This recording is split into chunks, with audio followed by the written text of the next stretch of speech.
Welcome to the 2022 Virginia Festival of the Books virtual school visit with Ruth Behar. I'm Sarah Lawson, Associate Director of the Virginia Center for the Book, a program of Virginia Humanities. Thanks for joining us. A couple notes before we begin. Please share your questions for the author using the Q&A tab on Zoom, and we will get to as many as possible at the end of today's event. This event also has optional closed captioning, which you can turn on and customize at any time with the tab at the bottom of your window. If you'd like to rewatch this event later, it will be available along with other videos from festival speakers at vabook.org/watch. Now, I'm pleased to introduce today's featured author. Ruth Behar, author of Tia Fortuna's New Home, was born in Havana, Cuba, and grew up in New York. She was the first Latina to win a MacArthur Genius Grant and is an anthropology professor at the University of Michigan. She returns often to Cuba to build bridges around culture, literature, and Jewish life. Tia Fortuna's New Home explores Sephardic Jewish and Cuban heritage. When Estrella's Tia Fortuna has to say goodbye to her longtime Miami apartment building to move to an assisted living community, Estrella spends the day with her, learning that home is truly where the heart is. Ruth, thank you so much for being here. Please tell us more about your book. Thank you so much for having me. I'm really honored to be part of the Virginia Festival of the Book. So I'm going to tell you about my book, Tia Fortuna's New Home, and I'm also going to read the story to you, but I want to give you a little background to the book, tell you about some of the words that are going to come up that might be new for you so that you have that background as we read the book. So let me share my screen.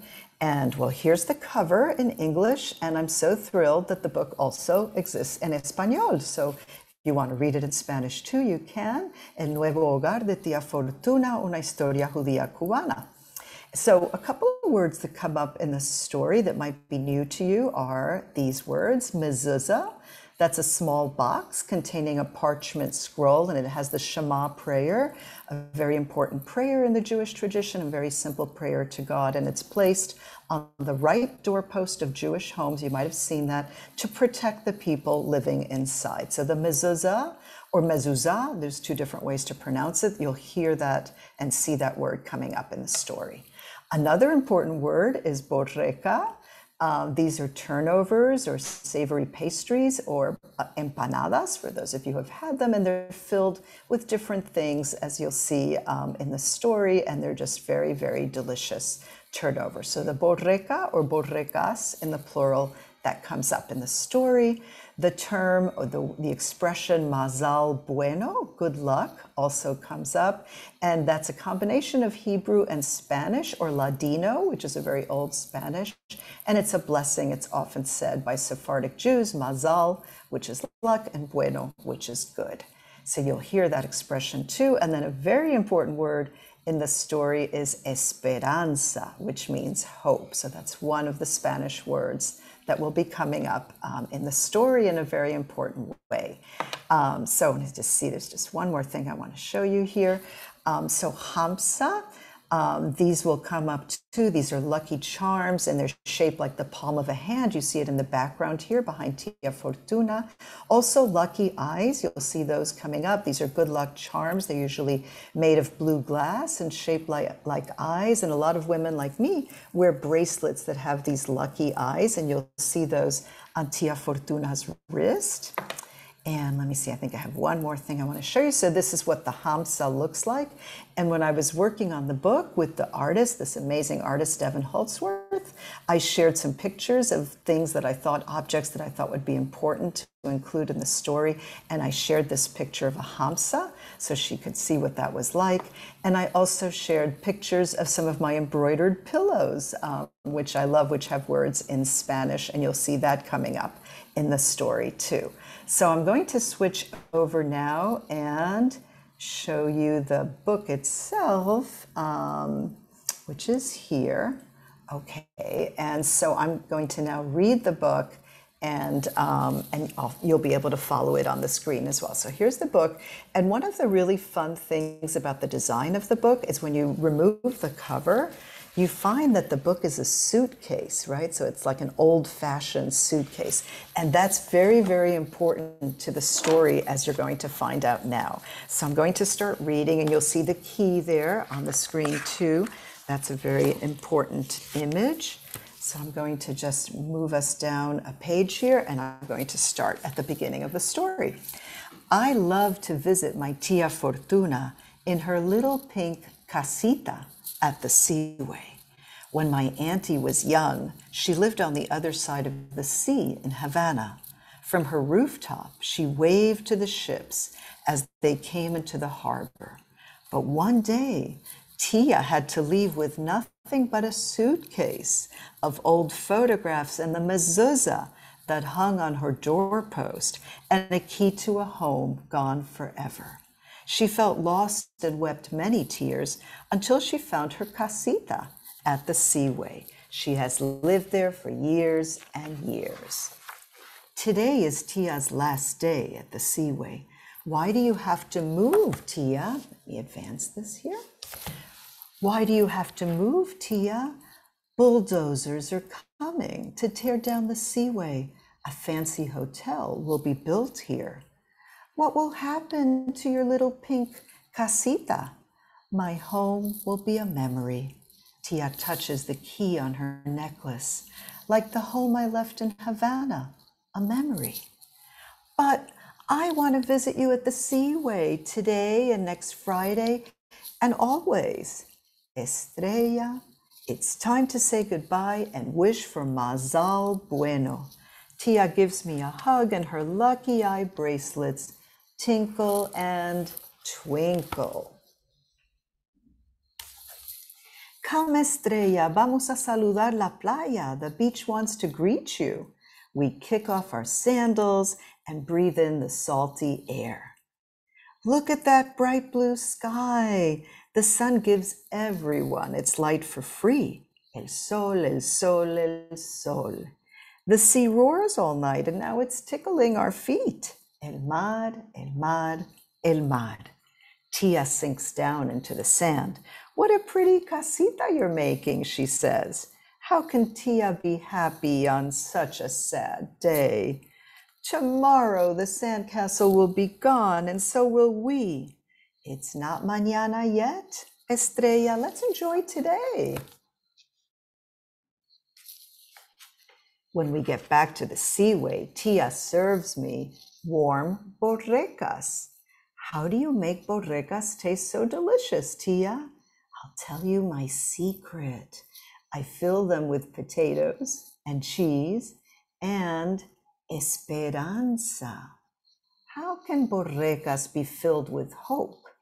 Because they are the food of your grandfathers, grandfathers, grandfathers, and your grandmothers, grandmothers, grandmothers. They took them from Spain to Turkey to Cuba. Now we eat them here in Miami. Tia smiles. We come from people who found hope wherever they went. Esperanza, esperanza, esperanza, I say aloud, and I help Tia pack a box with the rest of the borrecas. Let's see. All right. Is that all you're bringing with you? I ask. I don't need much, she replies. I have so many memories in my suitcase right here. And she points to her head. Mommy arrives and she's in a rush. Wait, Tia says, I need my good luck mezuzah. But Tia's mezuzah is so crusted with sea salt, it won't budge. Finally, Tia asks, Mezuzah, would you please come with me? And it pops out. Tia locks the door and slips the big brass key in her pocket. Goodbye, mis palmeras. Goodbye, she whispers. Palm trees swooshing answer her, adios, adios, adios.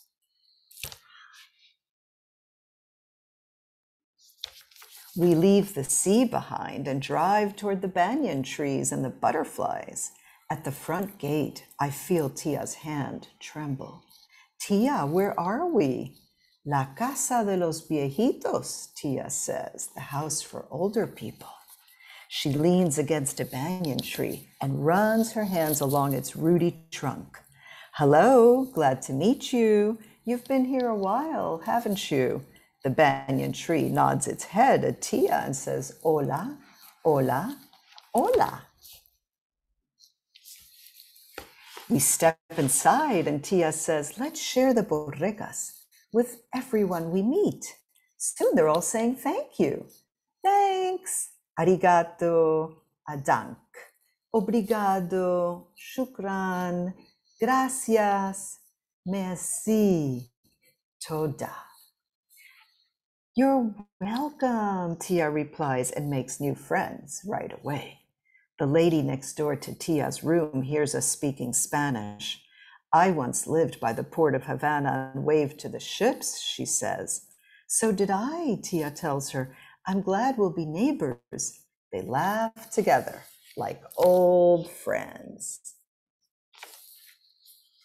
Mommy carries in Tia's suitcase. I help nail the salty mezuzah to the new doorpost. I arrange Tia's pillows on her bed. Here's a good place for your photo albums, I say to Tia. Gracias, Estrellita. It's starting to feel so cozy already, Tia says. She gives me a hug, and her lucky eye bracelets tinkle and twinkle. Tia, next time I visit, we'll sit in the garden and watch the butterflies dance. Mashallah, God willing, Tia says. Until then, here's a gift for you, Estrella. She puts something cool in my palm and squeezes my hand around it. The key to the seaway. Look, Tia, I'll carry it with me always. And as soon as I slip the big brass key around my neck, I hear the sea laughing and smell the salty air. I can see the grandmothers and grandfathers from long ago carrying borregas from Spain to Turkey to Cuba to Miami. At the front gate, we watch the night spread its blanket over the world. Look, Tia, the first star is lighting up the darkness everywhere. Estrella, estrella, estrella, she replies. Tia gives me a goodbye hug, and as I turn down the path, I whisper, Mazal bueno, into the starry night. So that's the end of the story. Then there's an author's note and a glossary.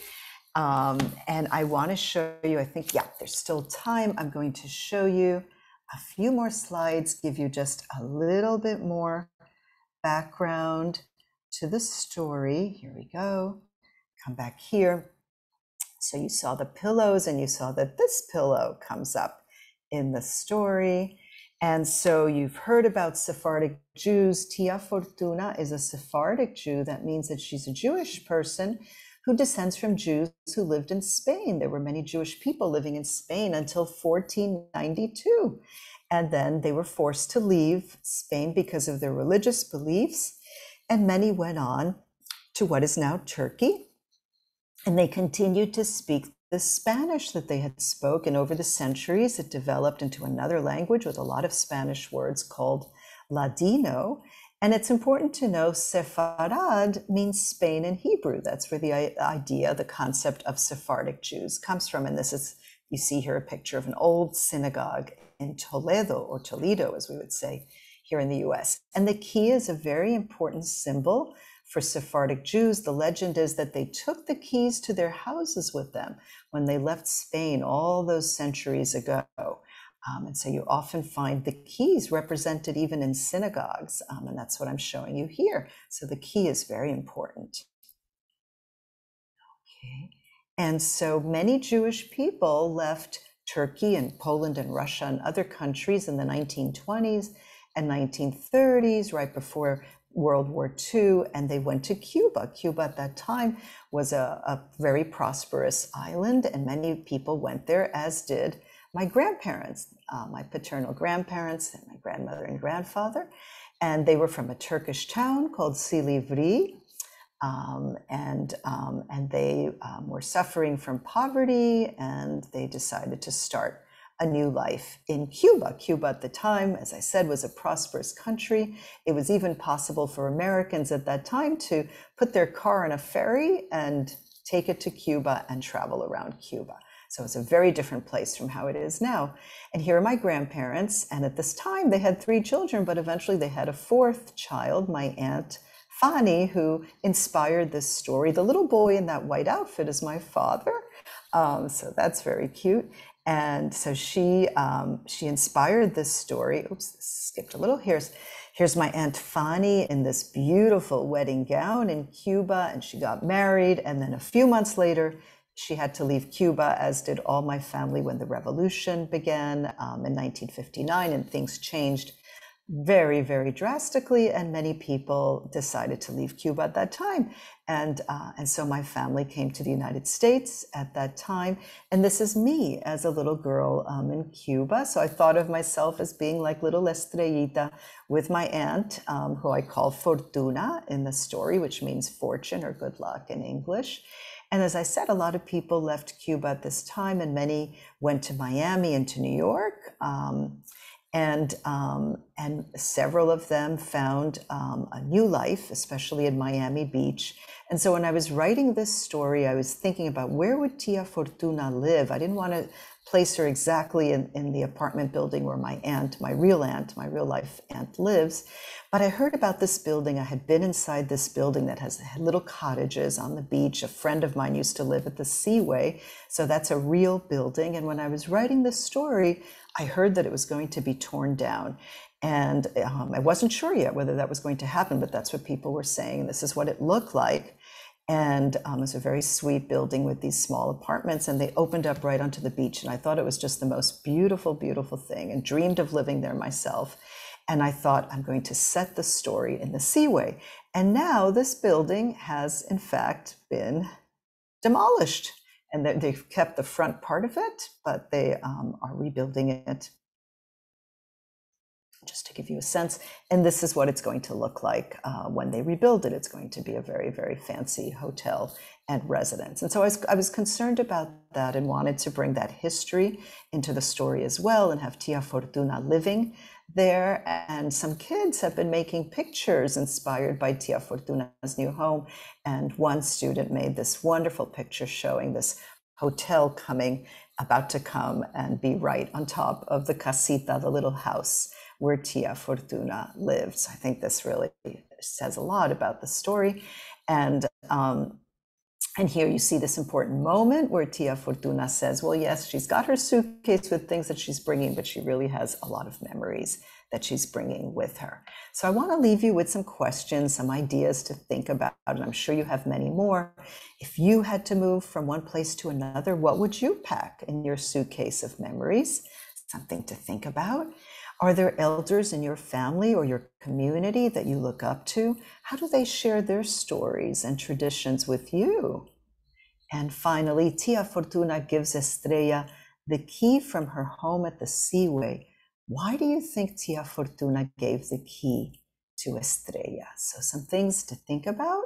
I'm going to stop there. I'm so grateful to all of you for listening to me, and I'm now open to any questions, anything you'd like to know about the story or about being a writer, anything you're curious about. Please join us with your questions. Ruth, thank you. That was just amazing. It's so great to see photos of the actual hotel or pre-hotel, and just the stories and the bits of family history that you've shared are just wonderful. So while we're waiting for you all to put your questions in the Q&A, I have some questions from folks that have been submitted. So we have one student who wants to know, what inspired you to be a writer?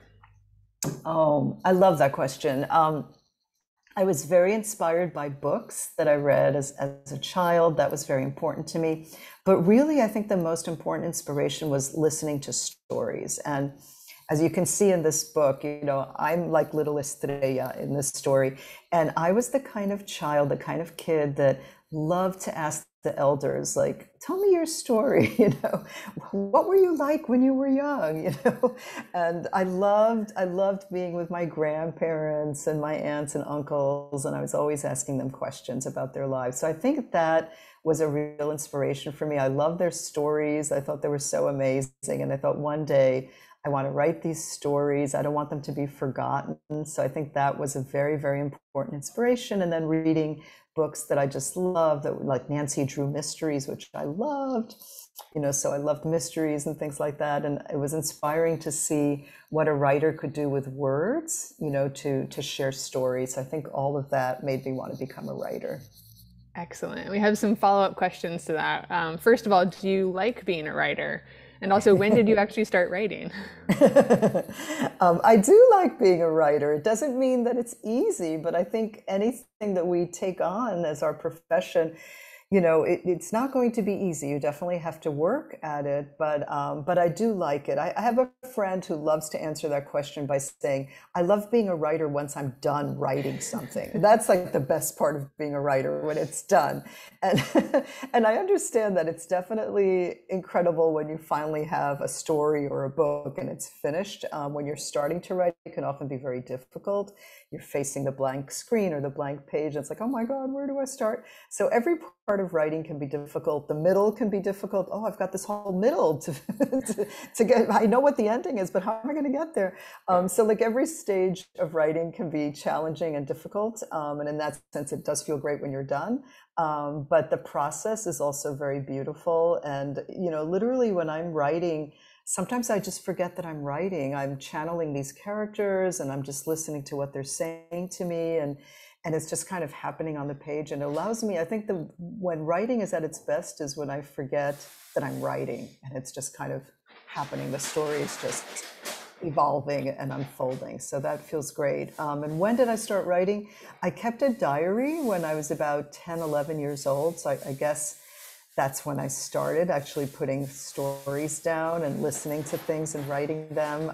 So that's probably when I started. But when I became an actual author, I would say that was when I was about 29. I published my first book, but I'm also an anthropologist as well as a writer. So it was an anthropology book, and it was a book about a little village in northern Spain where I had lived. That was the first book that I wrote. But my first book for kids was Lucky Broken Girl, which came out 5 years ago. So that's really when I started writing fiction. So very recently is when I started writing fiction. And I'm so happy to get to do that at this stage of my life because I really love it. That I really love. That's awesome. And I mean, I think it's so great to kind of see the full breadth of what you've done. There's a lot of comments in the chat and the Q&A about how people appreciate your whole body of work, and this book is just beautiful. Someone says, a great story and fabulous art. The characters are so well drawn, which is definitely true. We have a question about which of your books is your favorite? Of my own books? Of your own books, yeah. Oh, that's very hard. A lot of writers think of their books as kind of like their children. Of course, they're not actually. I mean, I have an actual son and an actual granddaughter, and obviously the book is not the same, but you put so much of yourself into it. So every book is meaningful to me. I think I'd have a hard time saying this one over that one. I think they're all, I basically feel blessed to have written the books I've written, and all I say, like when I see like my book, like, here's my book, I go, I'm grateful. That's mainly, I'm grateful. So I'm grateful that they all somehow got written and that they're out there in the world. So I just feel gratitude for everyone. I don't think I could say one is more my favorite. I do love this one in particular because just to now contradict myself a little because it has the art. And so that was a very special experience. And it's my first picture book. And so working with this great artist who just really captured, like the way I wanted the story to be shown, like she just did it. And she made it so beautiful. There's so many little details in the book that if we had time to talk about, there's a little bird. So for kids who are out there who have the book, look for the little bird. There's a little bird that comes up on almost all the pages, and that's something that the artist thought of. So that's very exciting. I think I could say that I'm grateful to have written every book I've written, and this one I'm grateful that I got to work with such a lovely artist. That's awesome. Speaking of this book, there's a question about whether you've considered creating an entire series of books with these characters. I think people want to hear more about Tia Fortuna.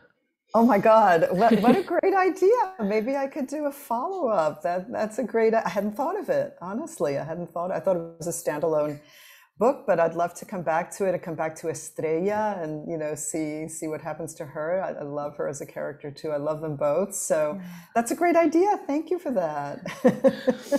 Excellent. And here's a great question, also related. What do you hope readers feel when they read your books? That's a great question. I want everybody to feel like touched in their hearts, like to just feel something in your heart, like, oh my God, this is both sad and happy. I also want like emotions, your feelings can be so complex. You can be very happy and very sad at the same time. So it's like very sad that Tia Fortuna has to leave her home. She loves her home in the Seaway. She loves the beach, the ocean, and Estrella loves visiting her there. So it is sad. Oh, she has to leave. That's very sad. But then she's trying to make the best of the situation and see what the good things are. Well, there are going to be butterflies in this new place, and there are going to be banyan trees, and there's nice people that she's meeting. And her neighbors, look at that, what a coincidence. Her neighbor's also from Havana. So that's like happy. So I think that mix of feelings that we have to kind of learn how to juggle happiness and sadness. Hoping that's something that readers take away, that my young readers think about all the different feelings that come up when they read this book. There's not just one feeling, it's not just jokes, and it's not just sad either. It's a mix. There's that moment where she can't get the mezuzah off the doorpost because it has so much salt. It's encrusted with all the salt from being next to the sea, but she then speaks to the mezuzah, and then it pops out. So that's sort of like a funny moment. So, I like the fact that there's a funny moment, but then there's more serious moments. So I think just to think of it like music has all these different rhythms. It can be, very strong in some moments and very soft in others. So hopefully it has a kind of musical feel to it. I love that description. And it segues really nicely into a question, kind of flipping it a little bit. How did you feel when you were writing this book? Did you feel nervous about telling your family's story and kind of adapting it a little bit? And was the publishing process difficult? Kind of talk us through what that was like for you. Well, one of the things I worried about, it is inspired by my aunt, but it's not her actual story. She lives on her own in her own apartment, and but she's a very reserved person. She doesn't like for her son to put anything on Facebook about her or anything like that. She's very reserved. So I thought, but I adore this aunt, and she adores me, and I was just worried, like, what if I write something that's going to upset her? So I was a little worried about that. And actually, just this weekend, I had a chance to see her, and she has macular degeneration, so she doesn't see well from the center of her eye. And she said, "Read the story aloud to me." So I read it aloud to her in Spanish, just as I did to all of you just now. And it was so beautiful. She sat right next to me and listened to it, and just wanted to be sure that she was happy with it, because I would hate to hurt her in any way. And fortunately, she loved it. And I said, and she was very worried about the home. She said, "Oh, so you're putting me in a home?" And I said, no, that's not you. That's Tia Fortuna. You're here, and that this is a character in my story. And so she was like, "Oh, okay." So she was concerned about that. So I was just kind of telling her, that it's a mix of real and fiction. It's, part of it is her story. She does give me borrecas when I visit, and then part of it is not her story. So that was a concern, to be sure that she was happy, that the rest of my family, liked the story. So that was a big concern, because I wanted to be sure I was representing them as accurately as I could, and that the Sephardic traditions also were represented in a good way. So those were some of the things that I was concerned about. Was there another part to the question that I missed? I think you hit it. It was Okay. just kind of like generally like how you felt about the creation process. Yeah. No, that's good. No, and I did enjoy writing it very much, though I have to let you all know that there were many revisions to the story. So it didn't just like pop out like that mezuzah. I mean, it took many revisions. Sometimes it's harder to write something short than to write something long. So I would write, and then it was like too wordy, and I'd have to trim it. So it was kind of like an accordion. The accordion would open, and then I'd have to find a way to close it again and compress. So that was a new challenge for me, because I've written 2 middle grade novels, but I hadn't written a picture book. So that was a new experience and a new challenge. That's a great mental image of the accordion and trying to find that balance. So we are sadly right at time and needing to wrap up. It's blown by, but we have one final question that I'm hoping you can answer before we close things out, which is just what advice do you have for any students who are watching who want to be writers or think that they might have a story that they want to tell? Well, a lot of different things. I think it helps to keep a diary. So I think just to be doing some writing every day and just kind of keeping a record of things that you've done each day or stories you've heard, words that caught your eye, like, oh, that's an interesting word, or that's an interesting expression. So writing those things down, I think that really helps with writing. It really helps to have just material to work with, so if you write things down, it gives you material to work with later. I think that's really important. And like I said at the beginning, I think listening to stories is really, really important. And I think just becoming a good listener helps you be a better storyteller, because when you write stories, you've got to write dialogue, you've got to write description. And so the more you listen, like, how is my grandmother describing, what Cuba was like, and taking note of what she's saying. Oh, I remember the first time I tried a banana, what that tasted like. Just things like that, like just being very attentive. I feel like developing a sense of listening and being attentive and really being present is really what's going to help you be a good writer. That is wonderful to hear. And we have a comment in the chat that one of the students listening today wants you to know that she is writing her own book. So I'm sure she will find that very useful, and I'm sure other students out there will as well. So thank you. Oh, that's great. That's great. Thank you for that. Yeah. Well, I am so sorry that it is time for us to wrap things up, but thank you, Ruth. And thank you to everyone who tuned in.